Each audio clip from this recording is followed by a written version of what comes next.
Assalomu alaykum. Kanalimiz a'zolari, hammaga alayhissalom.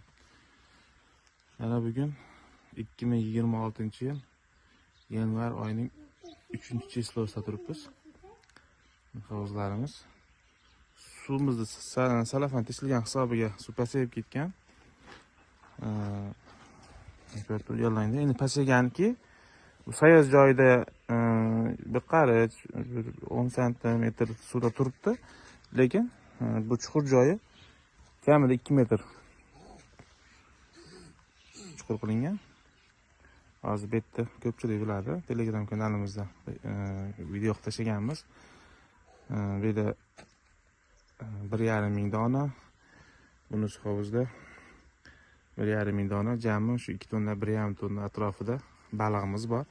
Salafonlarimiz eskirib ketdi, salafon уже eski biraqqa chiqyapti. Hozir endi bahorda yangilaymiz.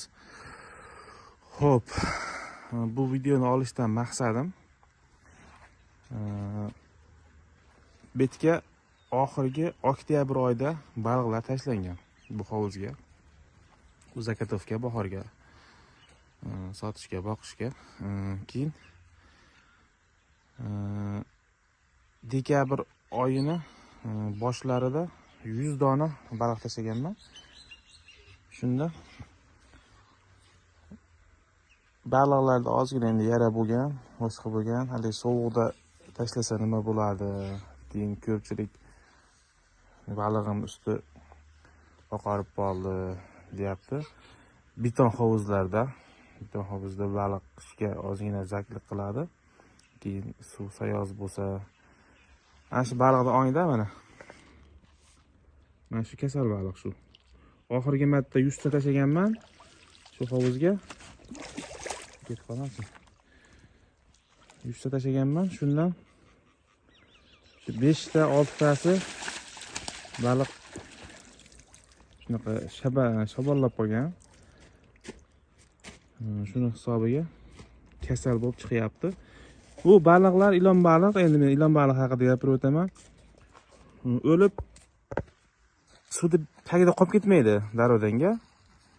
Kasal bo'ladigan bo'lsa, usti oqaradigan bo'lsa, birinchi ham sayoz joyga chiqib oladi. Sayoz joyga chiqib oladi baliq. Nimaga charchaydi?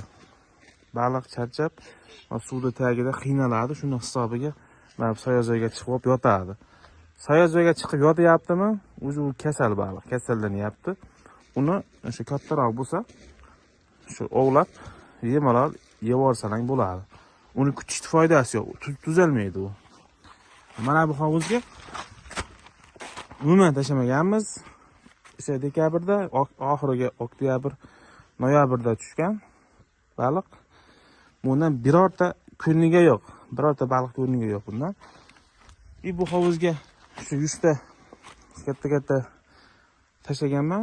O'shandan 5-6 ta chiqdi. Buni mayda karisa bular. Bo'lishi odatiy hol endi bularni. Kislorod yetmaydi bularga. Hop.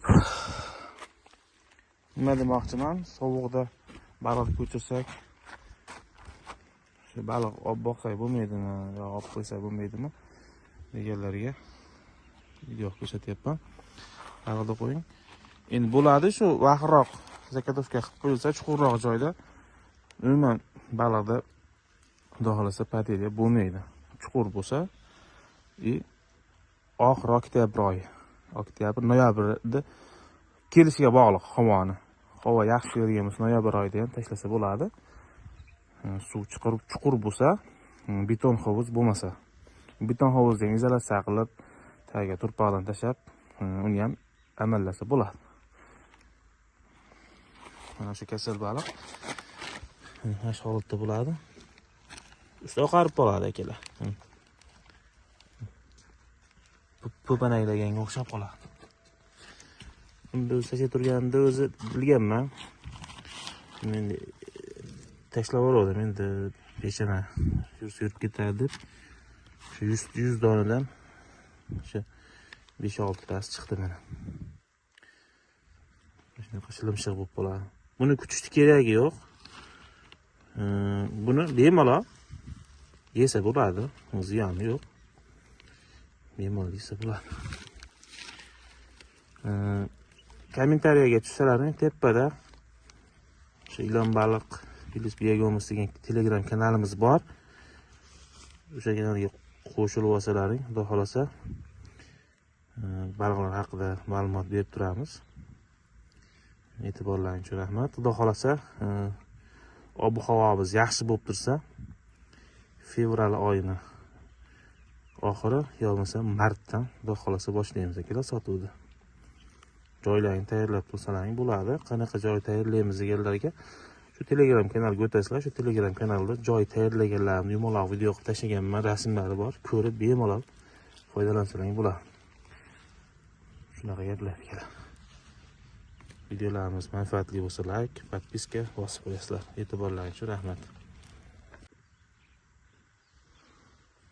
Bak babam da burada.